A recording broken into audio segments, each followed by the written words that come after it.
Now, the Danish Prime Minister, Mette Frederiksen, said today that Europe is in the middle of a hybrid war waged by Russia and the continent must arm itself.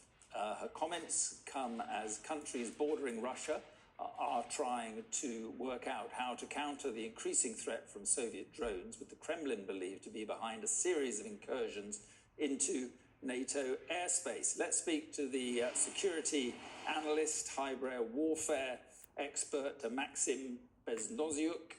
Good of you to join us. So is Europe and NATO effectively at war with Russia in the sense of a hybrid war?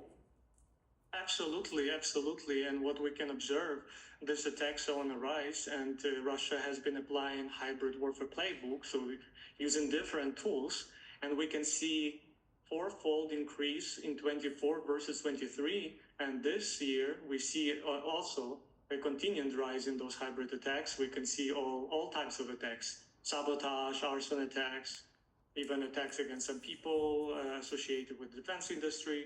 So also against critical infrastructure like undersea cables in the Baltic Sea. So we see it as a continuation of those attacks and intensification, and with the goal to test NATO's resilience and defense, and also sow fear and chaos and undermine Euro-Atlantic cohesion overall. So when the Danish Prime Minister says, as she has, it's the most dangerous time since the Second World War, more dangerous even than the Cold War, is she right?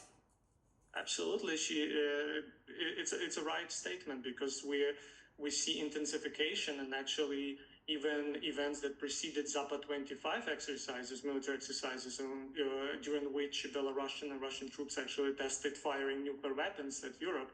So those types of things, and also they trained with robot systems and drones and we see those components, and they actually openly declared during those exercises that they also trained for hybrid warfare activities. So we can see intensification of those things, and it's critically important for NATO and EU allies to start actually investing more in counter-drone technologies and overall counteracting those hybrid attempts of Russia, because they will keep pushing unless there is more efficient effort on the side of the West overall. Now, you say counter-drone technologies. What are those technologies? Because presumably you can shoot drones down, obviously, but is it worth investing in manufacturing or buying really expensive missiles to shoot down pretty cheap drones? Thank you for pointing this out. So first of all, Russia started doing this to test NATO's defense posture, because they also exposed dangerous cost imbalance, exactly as you mentioned, because NATO had to fire some expensive missiles in Poland, for instance, to shut down several drones. So, and this is actually a huge gap right now that should be addressed. And as you know, the drone wall initiative that's been debated, and today European leaders discussed it, is an important step forward. So, and talking about those counter-drone technologies, we need to mention sensors, interceptors, meaning here drone interceptor technologies, and also jammers. And this should be done along eastern flank from Finland to Bulgaria. This is very important to be acting now, not waiting until Russia will continue its provocations, because time is running out. Right, and most of these drones are Russian drones manufactured in Russia, are they? Absolutely, yes. And with regard to that, Russia is actually aiming to produce up to 4 million drones this year, and also training 1.5 million operators within the next 5 years. This under Putin's recent order earlier this year. So they are investing actively also in innovative technologies, and also boosting some production capacities, like in Alabuja factory. So they are not waiting, they're investing, and in a way they also surpassed Ukraine in some regards this year, actually. So yeah, so what we've seen then in Ukraine and the use of drones in Ukraine, excuse me, is this then the future of warfare? Absolutely. Drones have become one of the main pillars of current modern warfare. We can see that. because this is a symmetrical way of conducting warfare, and it can not only, it's not just a technological issue, it's also a type of, as you mentioned, hybrid warfare. It was sociological pressure and also economical pressure, because NATO's critical infrastructure is exposed to potential drone attacks that Russia can conduct in the near future. You know, the one thing they're just testing now. Next thing they might attack, attack some critical infrastructure objects, and Well, they act.